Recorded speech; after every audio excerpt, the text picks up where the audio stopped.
And we are live. Hello, my friends. My name is Evelyn Joy, and welcome back to my channel. I've been making a series of videos just giving a voice to the people with their boots on the ground, hearing them out, what they want to show us and tell us so that we can get an idea of what's going on with our neighbors in North Carolina and now in Florida and also in Tennessee and Georgia, South Carolina, all the states affected by these recent hurricanes, right?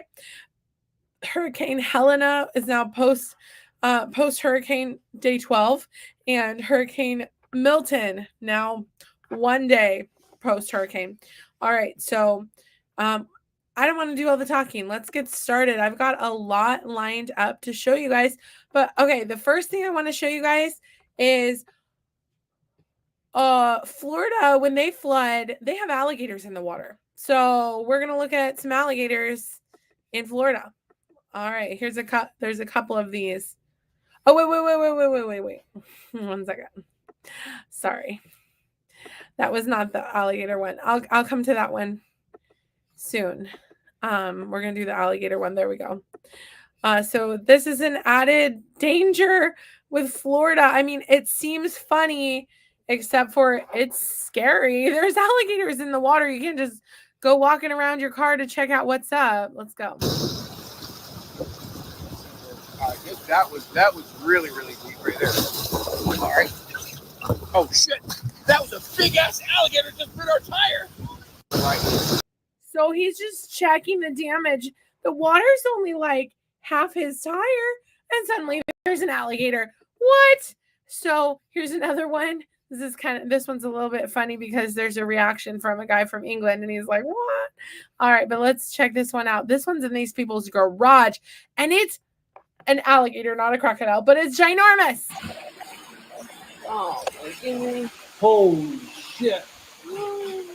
This is why Americans are the single-handedly most badass people on the planet.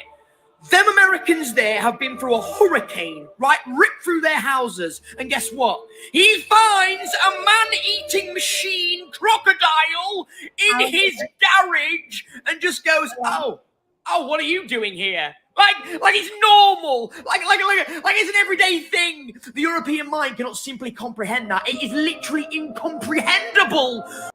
My Midwest mind can't comprehend it either because I am not from Florida. I am not made out of what Floridians are made out of. But they're looking at it and they're like, oh shoot, that's in our yard. Anyway, this is another positive thing to share. I mean, not that those things were positive, but it was kind of funny, his reaction. People in the comments were telling him an alligator has a wider snout and a crocodile has a more narrow snout. And also the alligators say, see you later, alligator, and the crocodiles say after a while, crocodile. All right, this is a really cool invention that I think people should sell. This guy should patent this, but this is a cool thing that he invented. Let's check this out. This is a survival skill tool to have in your back pocket. A great way to modify your matches for much easier fire starting if you ever get stranded out in the wilderness. This makes them waterproof and burn with a much bigger and longer lasting flame. And I'll show you how I make them. You just want to grab a bundle of strike anywhere matches, some jute twine, and I'll heat up some wax using a double boiler. I'm using Gulf wax, but you can also melt candles. So I'll put that in there, and while that melts, I'll wrap my matches with the twine. You just want to form a bite and then wrap it around until you get all the way to the top, then pass your loose end through the loop. Then I'll pull on the opposite end to tighten it up. I'll trim one of the ends off. I made a few more, and now they're ready to dip into the hot wax. Give them a good soak, then shake them off a little to get rid of the excess. Then I'll let them dry and trim off the ends. I just keep these in a plastic bag for extra waterproofing. Then they're ready to keep in your survival pack or your camping pack or whatever pack you want to keep them in for when you need them. They're pretty easy to light and they should burn pretty hot for about 5 or 6 minutes. These will help you out for getting a fire started in wet conditions. Okay, thank you for teaching us your survival skills. Can you just make those for us so we can just buy them already made? Because that's an awesome invention. Just saying. All right, so this lady is explaining the step-by-step process of how Western North Carolina was really blindsided by this whole hurricane and flooding. Let's go. I am Lauren, and I am a Black Mountain resident, and I was there when Hurricane Helene came in and destroyed a lot of the area. I posted several videos recently, and I keep getting comments like, Why didn't y'all evacuate? Why didn't you know this was coming? I want to explain a lot of our area. So you see Asheville, and we are east of it. That is Black Mountain, where I live. If you look to the left on this map, that is Swannanoa, a town that's basically gotten knocked off the map at this point. On the other side of me, going east, is Old Fort, which is all down the mountain, and that got a lot of the waters, and it did flood. There's a lot of misconceptions. We are 300 miles in, and we had a system sit over us. If you look at the date on this, this is September 23rd at 6:11 p.m. It poured and poured and poured on us for days before the storm ever hit. And this is from a completely separate system. This is when we were getting rain, but we could still see the storm coming in and what was expected to be rain on top of what we already had. There had not been a flood in the mountains like this since 1914. If you look, see again, this is September 25th. This was 2 days before the hurricane actually hit the area. We were already seeing record rainfalls that we had never seen before. This is from the Asheville airport.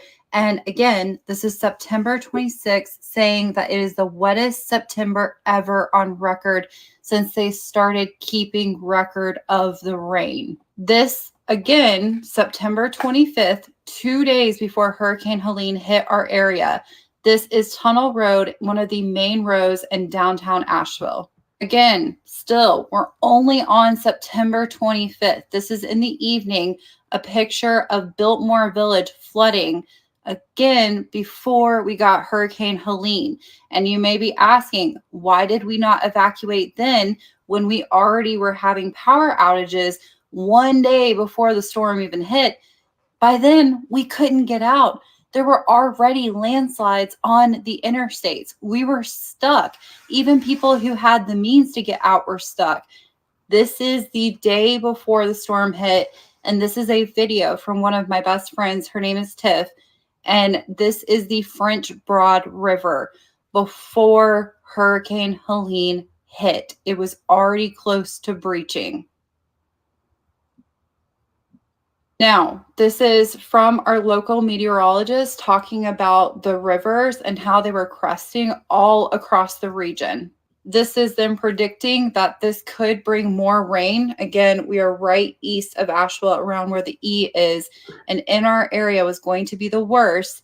We knew it was going to be bad, but no one had any idea how bad it was going to be.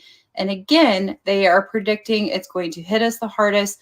But what happened, the infrastructure of our dam system broke.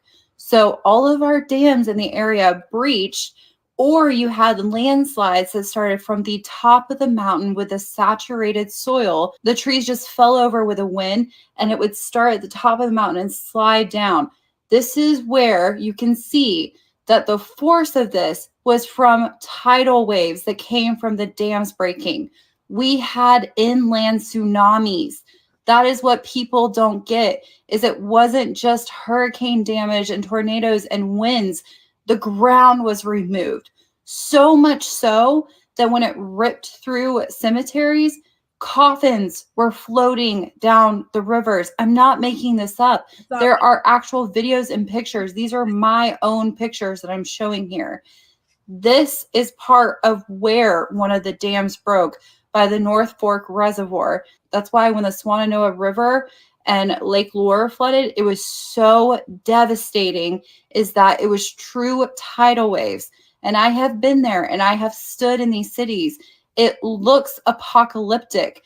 There were helicopters flying over me constantly. This is just one of the highways showing that the land just gave way because it was so overly saturated. Please continue to keep Western North Carolina in your thoughts, in your prayers, and continue to help, because it cannot go forgotten. This is in Swannanoa, where someone's car was not only crushed, it was taken by the river, and they're doing so much cleanup, but over a week later, it is still so bad. Please do not stop sharing this kind of content, and don't let it go forgotten. This is also Swannanoa. Tell me that does not look like tsunami damage. All right, so it's an inland tsunami. That is insane. So that's something most of us did not know, is that there was flooding going on. There were already landslides before the hurricane hit. So people couldn't just evacuate before the hurricane hit. And also, they had not had this much flooding since 1914. They did not expect this to happen. This is not a normal occurrence. None of them had flood insurance. Like 2% of people had flood insurance in that area because flooding just doesn't happen in the mountains. Are you kidding me? Usually, like if it floods, like the dams can handle it, right? But the problem is there was so much force, it broke all the dams. And when all the dams broke, it caused an inland tsunami, which is insane. This next one is really heavy, but I'm going to share it with you because it's the reality of what people are going through. And like she said, we need to keep sharing these stories, even though this is heavy and hard. Let's go. Okay, so y'all want a fucking intel update. I'll give you a little bit, but I've been waiting to post most of it until I have actual boots on the ground again. Talking about my boots on the ground again. And Black Mountain, going to Black Mountain this time, hooking up with Cajun Navy 2016 and OP3. I've been operating with one of the men, Buck, within OP3, and I'm supposed to meet up with some others whenever I get there. Now, here's the thing. Buncombe County is a fucking nightmare. Buncombe County is a fucking nightmare. If y'all really want to know the truth, well, the people of Chimney Rock and everybody that supports Chimney Rock has been in pretty much a Mexican standoff with FEMA for fucking days now. I mean, if not goddamn week or more, ever since they came in. The team that got access to Batcave that was able to get supplies in, FEMA's trying to push them out of there. Fuck FEMA. Cajun Navy 2016 and OP3 had to change their location. So they moved to another location and they've lost their fuel cell, their fuel supply. So now they're in desperate need of cans of fuel. They are having to run security details up there because of people vandalizing and burglarizing things. They are having to run protection details up there because of the looting and the violence. Yes, it has gotten bad in certain areas. It's not everywhere. It's not widespread, but certain concentrated fucking areas, yes, it has happened. Now, Asheville, this is absolutely fucking horrible. People that were already struggling before this storm hit, people that have been struggling after this storm hit, and people that have lost absolutely fucking everything, they're finding or unaliving themselves. Really? I don't pay attention to the news much, so I don't know if anybody's talking about it, but yes, it is that damn bad that the survivors of the fucking storm are in such mental torment and going through so much trauma because they literally have nothing left. There are certain ones of them that have nothing left. No homes, no belongings, no nothing. Completely fucking gone. All they have is their fucking life. And they're taking that from themselves now. Yeah, it's that fucking bad. Okay, so y'all want to fucking... As a mom of 4 kids, if I lost my kids, I don't know if I could live with that. So I can understand like losing your loved ones, losing your home. And I understand like men work really hard to pay off their house for their family. If you lose your house and your family, that'll make people suicidal, right? I'm so sorry that was so dark, but it's important to know where people are at mentally because they need help. Let's listen to another person talking. Broadly speaking, how would you characterize the federal response here? How has it been since the beginning? Incompetent. If we're talking about broadly speaking, limited to no personnel. Once they did get here, they put themselves in positions, obviously, to try and create connections or contact or rapport or whatever it might be. But in the process, there's not been dedicated assistance or support. I've not seen one FEMA individual come through this location. I've not seen one FEMA truck in this town. And at the end of the day, most of the people here don't even want them here because they don't really provide assistance and support. The fact is that where we are right now in the current status of this country, this is a moment, it's a pivotal moment in the history of the United States. It's an opportunity for us to understand that there is a real chance to change the way we do disaster relief in the United States. And if we can function and understand that disaster relief can't be a top-down method with all the red tape, We have to use federal funding and get it to the local populace so that we can have effective, efficient action that also re-injects capital back into the local economy. Exactly. The only way we can rebuild this space is if we rebuild it from the ground up. We already have contractors that are rebuilding roads, contractors that are rebuilding homes. It's because it's their roads and their homes. Why would we hire preferred contractors outside of this region, pay them to come in and provide reconstruction effort when we can provide that capital back into companies that need it desperately? Exactly. That's the principal piece. That's what this region needs more than anything else. It doesn't need FEMA coordination for personnel, the movement of supplies, or anything else. What it needs is federal dollars to be released at the highest level, cut through the red tape, and have it directed directly to the community so that we can raise the community up from the ground. Exactly. And FEMA won't supply hard labor forces or infrastructure support. That's a different conversation. That's something that at that level and the state level would be significantly beneficial. But when it comes to ground effort, efficient, effective effort and action that re-injects capital back into the local populace, that's the critical piece. That's right. I love how that guy had a very powerful way of speaking and excellent ideas. Now, I'm not sure the location or the state of this next video, but it's just showing a town underwater. Let's look at it.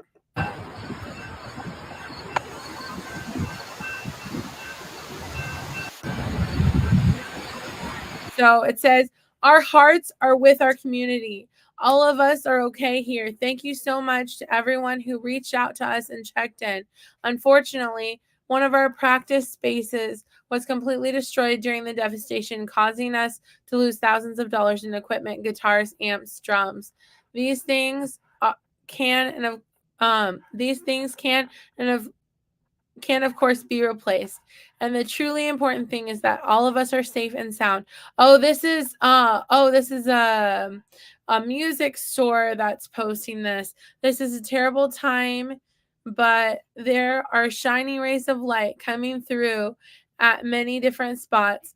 Things are getting better and better by the day. Thank you so much to each and every person who is helping bring us back to normal. All right, so that was a music store's post. All right, let's listen to what this next lady wants to say. Let's go. Talking about Western North Carolina now. My name is Casey Webb. I'm from Swannanoa, North Carolina. I lost everything I have. I just did an inspection with FEMA last night. They told me that I was denied and post-dated my letter for the 5th of October when my inspection was done on the 4th. They have not seen receipts. They have not seen pictures or anything of the things that were in my home and denied me. We have still failed to receive a $750 check. The rooms that FEMA wants you to go stay in during the time of your disaster relief are in Newport, Tennessee, which they sent 500 people there and then it flooded. I will be in Asheville all day long. If anybody wants to link up with me and talk about what's going on, inbox me and let me know. This is disgusting. I've never seen the government fail us worse. My name is Casey. All right, so supposedly FEMA, who, really piddly little amount trying to give $750 to people, they're not. It's $750 per household, and they're rejecting everybody. And like she said, they're not even looking at the information before they just hit deny. They're just post-dating it. Anyway, so disappointing how FEMA's behaving during this whole disaster.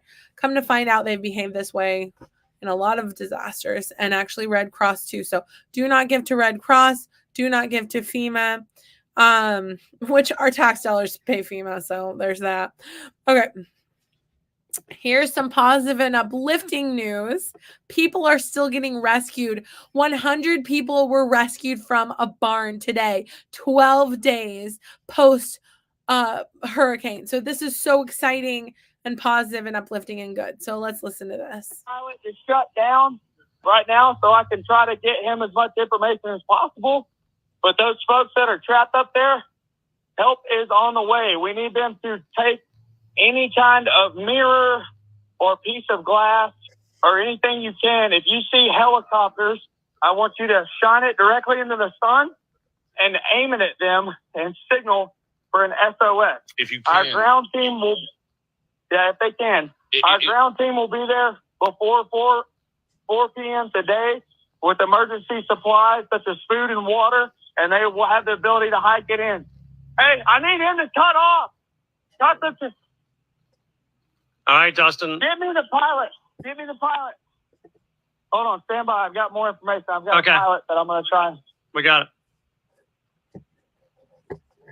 Good thing we got Josh, our helicopter guy, here too to help us with this. One of the requests was to put a white sheet on the yeah. roof. All right, so here's the coordinates. You ready?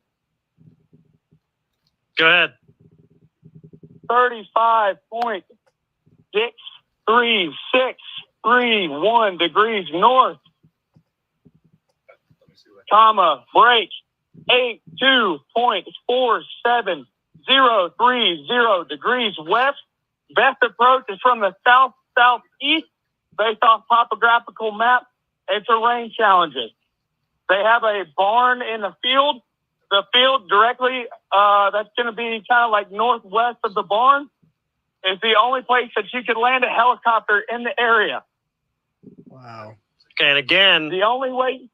Again, if these people are listening to get, the Shope Creek area. It's in the Shope Creek area, just to go ahead and get a piece of glass, something shiny to be able to reflect it up towards the pilot, right?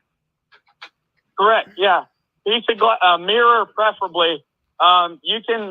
Flashlight's not going to work during daylight, but I need something as reflective as possible to be shown in like a waving pattern, like SOS, like you're trying to type SOS with your wave SOS in segments of 3 at the pilot.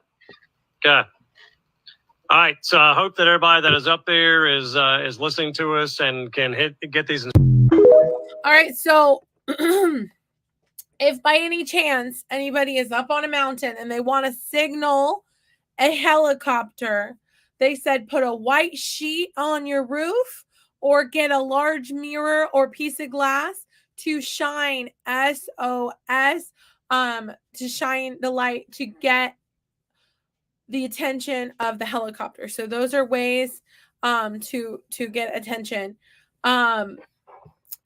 100 people found in a barn and rescued. They're still rescuing people 12 days post. So that's good news. Here's another gentleman sharing his perspective. He gets emotional talking about what his community has gone through, but he's talking about the good, the bad, and the ugly. So he's talking about the positive and the negative. It's important to know the overview. Let's listen to this gentleman talking about what's going on in his community. Let's go. Good morning, everybody. I think it's Tuesday morning. Most of y'all have noticed I've been pretty absent. I'm here in Nashville, and for those that are not in Nashville and you watch the news, I'd imagine it's every bit as bad as the news has portrayed it. I still have been pretty much cut off from the outside world. My social media doesn't really work. I don't even know if this post is going to go through. My texts are limited. I'm in the one parking lot that I can actually still get signal. That's near my house anyways. And I'm starting my morning gas scavenge so that I can try to find enough gas so that I can get out there with some of my amazing coworkers and help our community.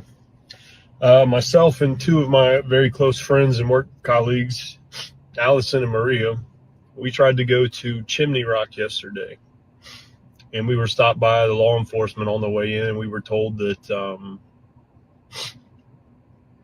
Chimney Rock doesn't exist anymore. It's gone. Lake Lure, we can't even get to it. These people are completely isolated. They have no idea what the casualty count is.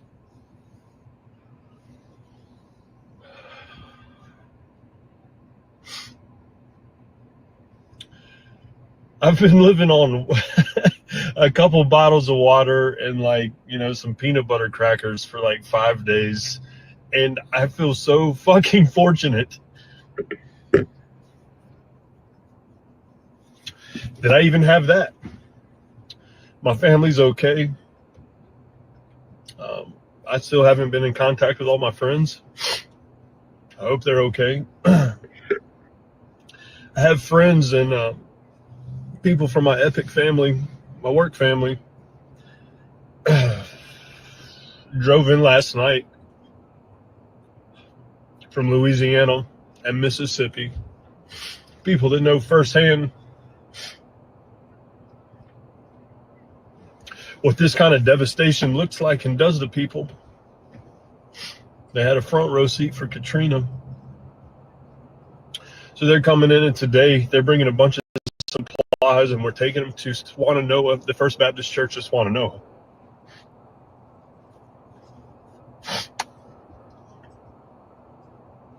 Tomorrow, Allison Watkins arranged for over 200 pounds of food to be delivered so we can pass out breakfast and lunch. It's fucked up, man. Some of the city looks like nothing even happened. Yeah. But some of the towns all around us, the little small mountain towns that are so charming and quaint, they're fucked. They're gone. The rivers, some of the rivers that turned into monsters are tiny fucking creeks most of the time. And they devastated communities. Where we're going to Swananoa today, there's cars flipped over in the road. There's houses in the middle of the road. Looting has started.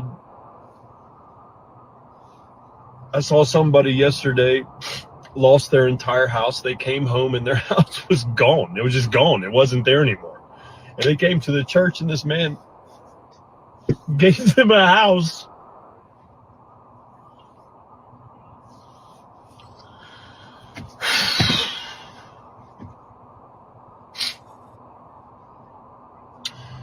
I'm not normally an emotional type, but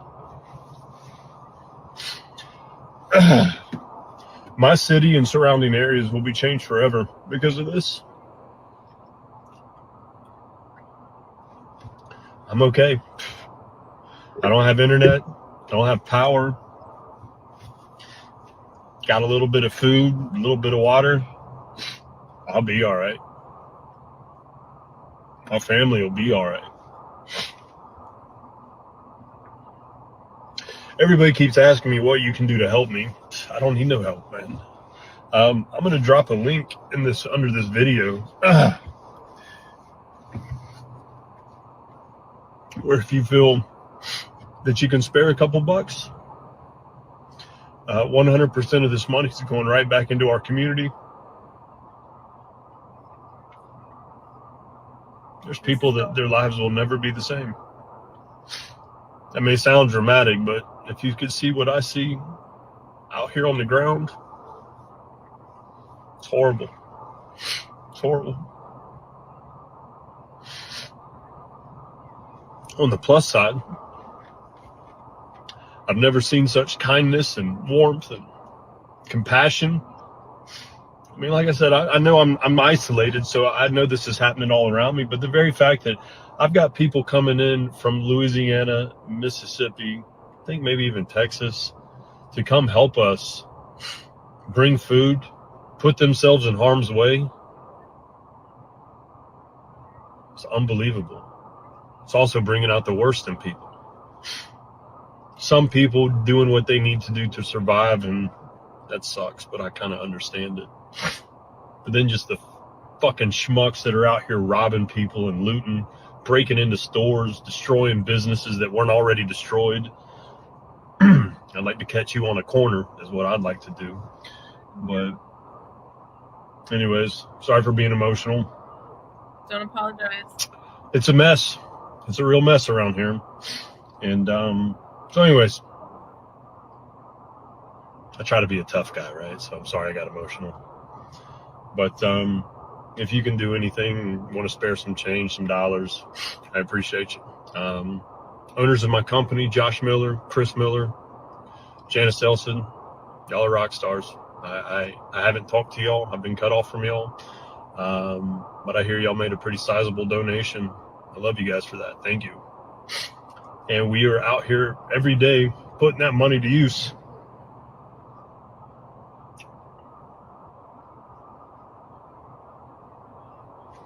Love you guys. Check in later.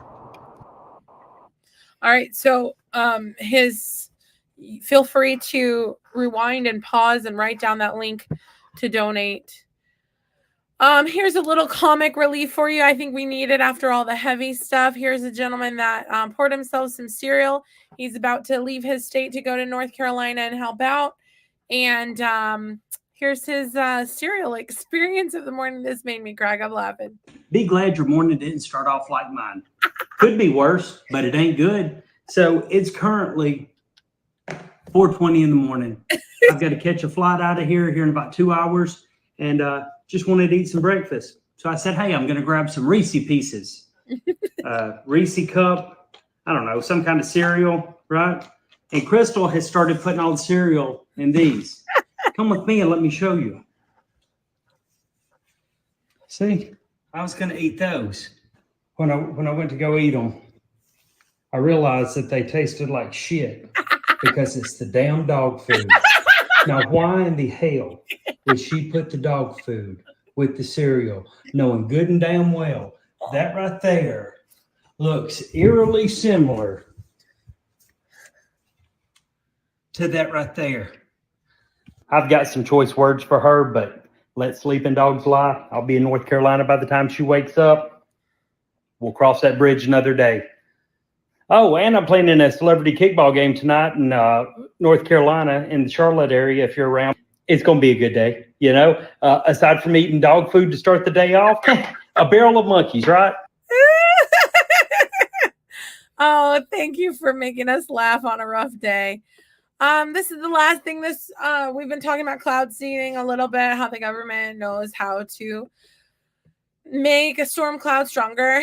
And this is different than cloud seeding. This was on the news 9 years ago, and it's a different technology that they were exploring at least 9 years ago with lasers. So let's listen to what this is. They were talking about climate change yesterday, and now we're learning that scientists and researchers are looking at how to change the weather on purpose. That's right. Lasers now could one day manipulate rain and lightning. CBS This Morning contributor Michio Kaku is a physics professor at City College of New York. Professor, nice to see you. Extraordinary seeing Al Gore and Bill Clinton there together with Charlie, wasn't it? That's right. Yeah. Al Gore and Bill Clinton. Did not get into this discussion, No. though, but it is fascinating. I mean, lasers, really, to change the weather? That's right. Well, as Mark Twain once famously said, everyone complains about the weather, but no one ever does anything about it.